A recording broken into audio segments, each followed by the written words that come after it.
লোকসভা নিৰ্বাচনৰ পাক মুহূৰ্তত গৰম ৰাজ্যৰ ৰাজনীতিত এতিয়া তিনি গগৈক লৈ চৰ্চা তুংগত উঠিছে। শাসকীয় দল ভাৰতীয় জনতা পাৰ্টিক খুৰঠাৰ ভাষাৰে সমালোচনা সাংসদ অজিত কুমাৰ ভূঞা। ৰাজ্যসভাৰ সাংসদ অজিত কুমাৰ ভূঞাই আপকো খুৰঠাৰ ভাষাৰে সমালোচনা কৰে। সমষ্টি পুনৰ নিৰ্ধাৰণ সন্দৰ্ভত গুৰুত্বপূৰ্ণ মন্তব্য অজিত কুমাৰ ভূঞা। 25 জুলাইত উচ্চতম ন্যায়ালয়ৰ প্ৰসংগত সন্দৰ্ভত হ'ব শুনানি। সাংসদ অজিত ভূঞা আৰু ডক্টৰ হিৰেণ গোহাঁই চলিছিল এই বিশেষ গোচৰ। আৰু আজি সাংসদগৰাকীৰ সৈতে আমাৰ সতীৰ্থ সাংবাদিক আমাৰ জ্যেষ্ঠ সাংবাদিক প্ৰশান্ত প্ৰতিম দত্তই গ্ৰহণ কৰিছিল এক বিশেষ সাক্ষাৎকাৰ। আহক চাওঁ অজিত কুমাৰ ভূঞাৰ সৈতে হোৱা সেই সাক্ষাৎকাৰৰ সম্পাদিত অংশ, য'ত প্ৰকাশ পাইছে বিৰোধী শক্তি একত্ৰীকৰণ সম্পৰ্কত কেতবোৰ বিশেষ বক্তব্য।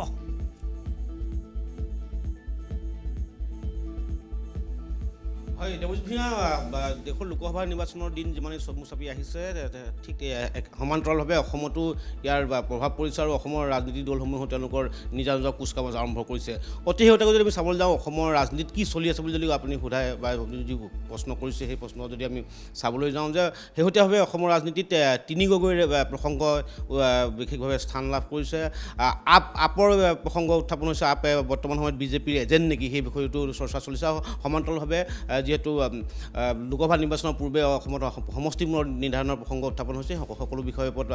সৰব আলোচনা চলি আছে। মই এই বিষয়ত গোটেই সামগ্ৰিক অসমৰ ৰাজনীতিৰ প্ৰেক্ষাপটৰ কি চলি আছে বা আচলতে কি হ'বলৈ গৈ আছে এই বিষয়ে মই জানিবলৈ মই আজি পোনপটীয়া সম্প্ৰচাৰত আহিব বিচাৰিছোঁ অসমৰ ৰাজ্যসভাৰ সাংসদ অজিত কুমাৰ ভূঞাৰ ওচৰলৈ। অজিত কুমাৰ ভূঞা ডাঙৰীয়া, প্ৰাগ নিউজলৈ আপোনাক স্বাগতম জনাইছোঁ। অতি শেহতীয়াভাৱে অসমৰ ৰাজনীতিত কেইবাটাও প্ৰসংগই বিশেষভাৱে চৰ্চা লাভ কৰিছে। তাৰ ভিতৰত তিনি গগৈ প্ৰসংগ এটা উত্থাপন হৈছে, যিটো বিষয়ে আপোনালোকেও যিহেতু গভীৰভাৱে অধ্যয়ন কৰি আছে। কি হ'বলৈ গৈ আছে অসমৰ ৰাজনীতি আচলতে? চোৱা, মুখ্যমন্ত্ৰী হিমন্ত বিশ্ব শৰ্মাই মানে মূল বিষয়বোৰৰ পৰা মানুহৰ দৃষ্টি অন্যফালে নিবৰ কাৰণে কি কৰা নাই, ইটোৰ পিছত সিটো ইছ্যু। গতিকে তুমি যে কৈছা কেইটামান নহয়, অজস্ৰ বিষয়ে মানুহক একেবাৰে মানে এটা সমাজত ভয়ংকৰ এটা পৰিৱেশ সৃষ্টি কৰিছে। এতিয়া তুমি সুধিছা তিনি গগৈৰ কথা, এইটো এটা একেবাৰে বাজে কথা। আৰু ইয়াৰ জৰিয়তে মুখ্যমন্ত্ৰী আৰু তেওঁৰ কোম্পানী যিটো আছে সেই কোম্পানীয়ে, কাৰণ ইয়াত এতিয়া সামগ্ৰিকভাৱে এনেকুৱা পৰিস্থিতি যে বিজেপি বুলি তুমি ক'ব নোৱাৰা। বিজেপিত ইয়াত কিন্তু কোনো হেৰি নাই, অনুমোদন নাই। কিন্তু হিমন্ত বিশ্ব শৰ্মাৰ ইচ্ছা এতিয়া আইন, তেওঁৰ ইচ্ছা এতিয়া দল। সেইটোলৈ আহিম। কিন্তু তেওঁ এই যে তিনি গগৈ বুলি ক'লে, এইটোৰ জৰিয়তে গোটেই আহোম সম্প্ৰদায়টোক তেওঁ চৰম অপমান কৰিলে। তাৰপিছত আকৌ যিটো পেটাৰ্ণত চলিছে, তেওঁক তৈলমৰ্দন কৰিবৰ কাৰণে আহোম নেতা কেইজনমানৰ বহুৱাই আকৌ সেইটো জাষ্টিফাই কৰিছে। 600 বছৰ অসমক ৰাজত্ব কৰা উজনি অসমৰ,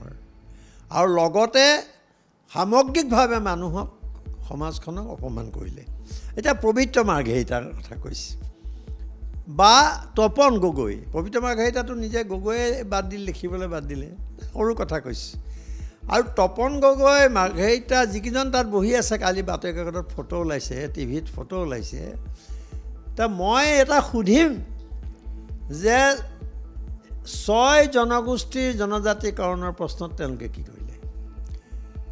অসম চুক্তিৰ 6 নং দফা কাৰ্যকৰী নকৰাৰ কাৰণে তেওঁলোকে কি কৰিলে? এতিয়া খিলঞ্জীয়া শব্দটো তেওঁলোকৰ ক্ষমতাৰ ৰাজনীতিত ব্যৱহাৰ কৰিছে। আৰু এই গগৈকেইজনে, যিকেইজন গগৈক লৈ হিমন্ত বিশ্ব শৰ্মাই এতিয়া 3জন গগৈৰ বিৰুদ্ধে আক্ৰমণ আৰম্ভ কৰিছে, তেওঁলোকে এই বিষয়কেইটাত মতামত কি? মই ৰাজ্যসভাত 6 জনজাতিকৰণৰ বিষয়ে উত্থাপন কৰিছোঁ, তাত মই 6 নং দফা উত্থাপন কৰিছোঁ। আৰু মই এখন প্ৰাইভেট বিলো আনিছিলোঁ, কিন্তু সেইখন কিবা কাৰণত নিদিলে অনুমতি।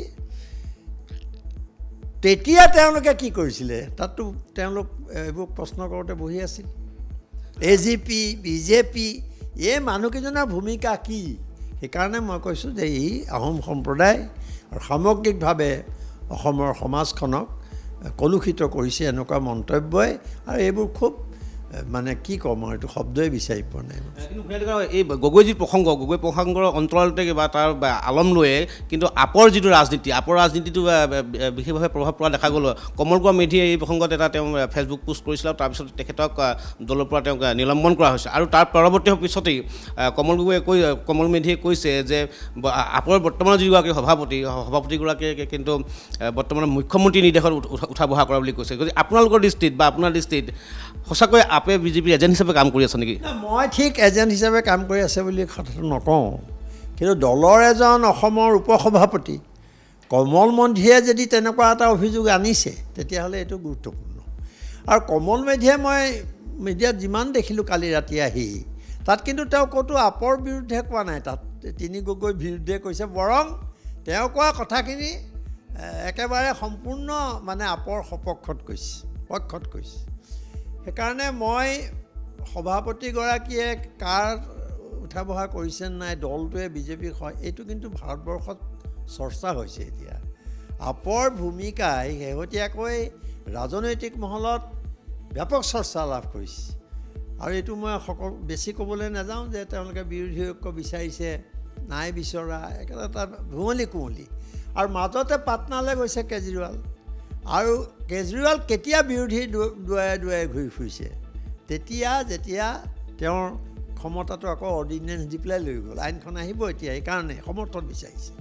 কংগ্ৰেছে কৈছে যে আমি এইটো সময়ত চিন্তা কৰিম কিন্তু তেওঁ আগতীয়া প্ৰতিশ্ৰুতি লাগে সেইটো বাৰু কথা কিন্তু সেই অজুহাতত তেওঁ বিৰোধী ঐক্যৰ পৰা ওলাই আহিছে অসমত আজি 12 দলীয় যিটো মৰ্চা গঠন কৰিছে তাত তেওঁলোক আছিলে কিন্তু কথা নাই বতৰা নাই এটা ষ্টেটমেণ্ট দি পেলাই ওলাই গুচি গৈছে এইটো এটা আৰু কমল মেধি সপক্ষত মই কোৱা নাই কিন্তু তেওঁক যি ধৰণে আঁতৰালে এইটো এটা স্বৈৰাচাৰী পদক্ষেপ এই ধৰণে এটা দলৰ এজন উপসভাপতিক এটাতো কাৰণদৰ্শ জাননী দিব লাগিছিল ইত্যাদি টেকনিকেল কথা আছে কিন্তু একো নকৰি তেওঁক অঁতৰাই পঠিয়ালে গতিকে এই দলটোৰ ভৱিষ্যত কি শেষৰটো প্ৰশ্ন যিহেতু অসমৰ আটাইতকৈ জ্বলন্ত সমস্যা বা জ্বলন্ত বিষয় বা ৰাজনৈতিক বিষয় বুলি আমি যদি উত্থাপন কৰোঁ যে সমষ্টি পুনৰ নিৰ্ধাৰণ 2026 সমগ্ৰ দেশতে সমষ্টি পুনৰ নিৰ্ধাৰণৰ কাম আৰম্ভ হ'ব কিন্তু অসমত আগতীয়াকৈ এই প্ৰক্ৰিয়াটো আৰম্ভ হ'ল আৰু প্ৰথমখন খচৰা আপোনালোকে দেখিলে কি ধৰণৰ এখন খচৰা ওলাইছে গতিকে এই সামগ্ৰিক বিষয়টোৰ ওপৰত আপুনি বিভিন্ন মাতি অহা দেখিছোঁ আৰু আপুনি যিহেতু বৰাক ভেলীত গৈ আপুনি এই সন্দৰ্ভত আপুনি আলোচনাও কৰিছে বা বৈঠক অনুষ্ঠিত কৰিছে গতিকে আপোনাৰ দৃষ্টিত কিহৰ স্বাৰ্থত কাৰ স্বাৰ্থ সুৰক্ষা কৰিবলৈ এই কামখিনি কৰা হৈছে দীঘলীয়া এই কথাবিলাক অলপ দীঘল হ'ব ক'লে কিন্তু মই এই বিষয়ে আৰম্ভণিৰ পৰাই কৈ আহিছোঁ আৰু আমি 12টা দলে মিলি তেতিয়া আপ আছিলে কিন্তু দেই সেইখন বৈঠকত আৰু আমি নানান ধৰণৰ মানে গোটেই পুংখানুপুংখ কৰিছোঁ আৰু সেইমতে আমাৰ পৰিকল্পনা অনুসৰিয়ে উজনি অসমত গৈছে আৰু সেইদিনা মই যাব নোৱাৰিলোঁ ভূপেন বৰা যোৱা নাই কিন্তু আৰু দেৱব্ৰত শইকীয়াকে ৰকিবুল হুছেইন সকলো আছিলে তাত কিন্তু তেওঁলোকৰ ফটোখন 3জনৰ উলিয়াই পেলাই গগৈ ৰাজনীতি কৰাটো সাংঘাতিক কথা হৈছে আৰু যি হওক আজি গোটেই অসম জ্বলিছে মই আজি 2-3 দিন থাকি বৰাক উপত্যকাৰ পৰা আহিলোঁ মানুহ ৰাজপথলৈ ওলাই আহিছে খুব হৈছে মই ইমান ডাঙৰ মিটিং হৈছে তাত আৰু গোটেই উজনি অসম যি ধৰণৰ প্ৰতিবাদ হৈছে গোটেই